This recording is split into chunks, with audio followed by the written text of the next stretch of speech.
अस्सलामु अलैकुम वरहमतुल्लाहि वबरकातुह। अल्हम्दुलिल्लाहि रब्बिल आलमीन वस्सलातु वस्सलामु अला रसूलिहिल अमीन व अला आलिहि व अस्हाबिहि अजमईन, अम्मा बाद। अऊज़ु बिल्लाहि मिनश शैतानिर रजीम, बिस्मिल्लाहिर रहमानिर रहीम। वलक़द बअसना फ़ी कुल्लि उम्मतिन रसूलन अन इअ्बुदुल्लाह वज्तनिबुत ताग़ूत। मुअज़्ज़ज़ सामीन किराम, आज आपके सामने सूरह नहल की 36 नंबर की आयत करीमा का इब्तिदाई टुकड़ा तिलावत करने का शर्फ़ हासिल किया है। पहले इसका तर्जमा सुन लें। अल्लाह रब्बुल आलमीन ने इस आयत करीमा के अंदर जो बयान किया है उसका मफ़हूम यह है कि हमने हर उम्मत के अंदर रसूल भेजा है, और रसूल का काम क्या होता था, वो ये कि वो लोगों को एक अल्लाह की इबादत का हुक्म करें, एक अल्लाह की इबादत की दावत दें और तागूत की इबादत से बचें। वज्तनिबुत तागूत, तागूत की इबादत से बचें। ये तागूत क्या है, आज इसी की वजाहत आज की इस मजलिस में मकसूद है। तागूत के ताल्लुक़ से अगर हम लुग़त उठा करके देखते हैं तो तागूत का माना जो निकल के आता है वो है हद से बढ़ जाना, हद से तजावुज़ करना। यहाँ तागूत से मुराद सहाबा किराम ने, मुफस्सिरीन ने क्या लिया है वो हमें देखना है। इसलिए कि कुरान को हमें फ़हमे सलफ़ ही पर समझना है और इसी की तौफ़ीक़ मांगनी चाहिए, वरना बड़ी गुमराहियाँ हमारे हिस्से में आएंगी। अल्लाह ताला हमको और आपको ऐसी गुमराहियों से बचाए। उमर बिन ख़त्ताब रज़ियल्लाहु ताला अन्हु दूसरे मशहूर मारूफ़ खलीफ़ा राशिद हैं। वो फरमाते हैं कि यहाँ मुराद शैतान है, यानी तागूत से मुराद शैतान है। अगर आप देखना चाहेंगे तो बुखारी किताब तफसीर के अंदर नक़ल किया है इमाम बुखारी रहमतुल्लाह ने इनकी रवायत को, और जो मुअल्लक़ रवायत है और इसकी सनद भी कवी है। तो वो फरमाते हैं कि यहाँ तागूत से मुराद शैतान है। मालूम क्या हुआ कि अल्लाह के अलावा दूसरे की इबादत करना वो शैतान की इबादत है। गैर अल्लाह की इबादत हो, गैर अल्लाह की इताअत हो, उसकी पैरवी हो, वो शैतान होता है। एक दूसरे सहाबी हैं जिनका नाम आप जानते हैं, जाबिर नाम है, जाबिर रज़ियल्लाहु ताला अन्हु।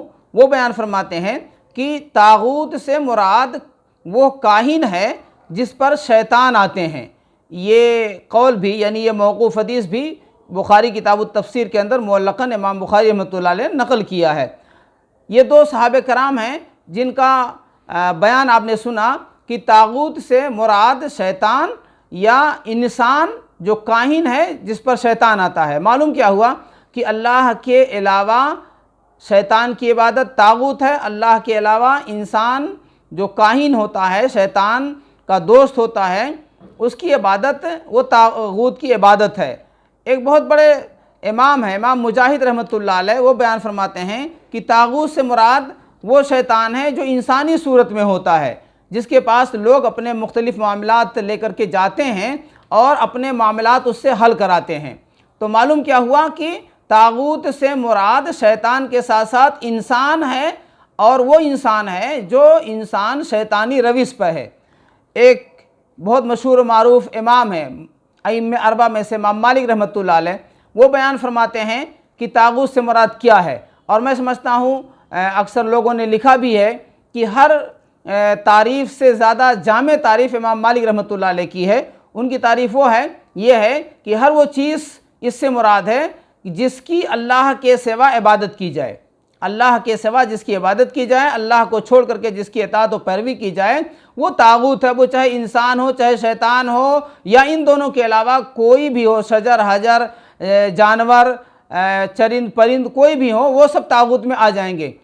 तो मालूम क्या हुआ, तागूत की असल तशरीह सहाबे किराम की तफसीर की रोशनी में, इमाम मालिक रहमतुल्लाह अलैह की रोशनी में, इमाम मुजाहिद रहमतुल्लाह अलैह की तफसीर की रोशनी में ये निकल करके आता है कि हर वो चीज़ जिसको हम इबादत माबूद बना लें, या हर वो चीज़ जिसको हम काबिल इताअत समझ लें और उसके साथ वो मरासिम उबूदियत अंजाम देने लगें जो अल्लाह रब्बुल आलमीन के लिए ख़ास है, तो मालूम क्या है, वो तागूत है। हाँ, इसमें इतनी तशरीह मैं समझता हूँ ज़रूरी है कि बहुत सारे انسانوں کو آج اللہ کے مقام پر بٹھا دیا گیا ہے، نبی پاک صلی اللہ علیہ وسلم کی جو ہے صف میں یا نبی پاک صلی اللہ علیہ وسلم کے مقام و مرتبے پہ لا کے کھڑا کر دیا گیا ہے، وہ لوگ اس سے راضی نہیں تھے تو وہ اس سے بری ہیں۔ لیکن ہر وہ انسان جو اپنی عبادت، اپنی اطاعت بندوں سے چاہتا ہے اور کرواتا بھی ہے، وہ طاغوت ہے۔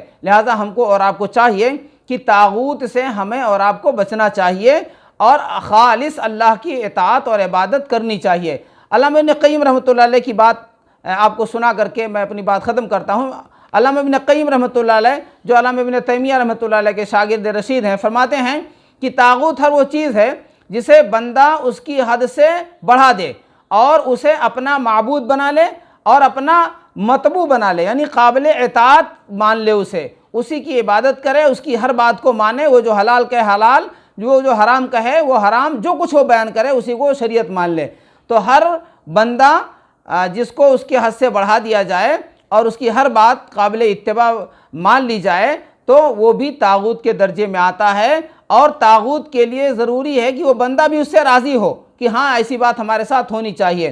کل ملا کر کے یہ معلوم ہوا آج کے اس درس میں کہ خالص اللہ کی عبادت اور خالص اللہ کی اطاعت ہمیں کرنی چاہیے، اور اگر ہم کسی انسان کی، کسی شیطان کی، انسانوں میں سے بڑے بڑے ائمہ، مفتیان، علماء، صلحاء، بزرگان جو گزر چکے ہیں، جو ان چیزوں سے بری تھے، ہم ان کو اگر اس درجے میں لا کر کے بٹھاتے ہیں جو اللہ کے لیے ہے، اس درجے میں لا کے بٹھاتے ہیں جو رسول اللہ صلی اللہ علیہ وسلم کے لیے ہے، تو یہ طاغوت کی عبادت ہے۔ ہم کو اور آپ کو اس سے بچنا چاہیے۔ اسی چیز کی وضاحت اللہ رب العالمین نے یہاں کیا ہے کہ ہر زمانے میں، ہر امت میں ہم نے ایک رسول بھیجا، اور اس رسول کا کام یہ ہوتا تھا کہ لوگوں کو خالص اللہ کی اطاعت و عبادت کا حکم کریں، اللہ کی فرما برداری کا حکم کریں اور طاغوت کی عبادت سے بچنے کی تلقین کرے۔ معلوم کیا ہوا کہ طاغوت کی عبادت سے بچنا ہی توحید ہے، اور اگر ہم توحید ماننے کے باوجود اللہ کے علاوہ دوسروں کی عبادت اور اللہ کے علاوہ دوسروں کی عبادت میں لگے ہوئے ہیں تو یہ توحید ہماری مکمل نہیں ہے۔ لہٰذا ہم کو اور آپ کو چاہیے کہ ہم اپنی توحید پر نظر ثانی کریں۔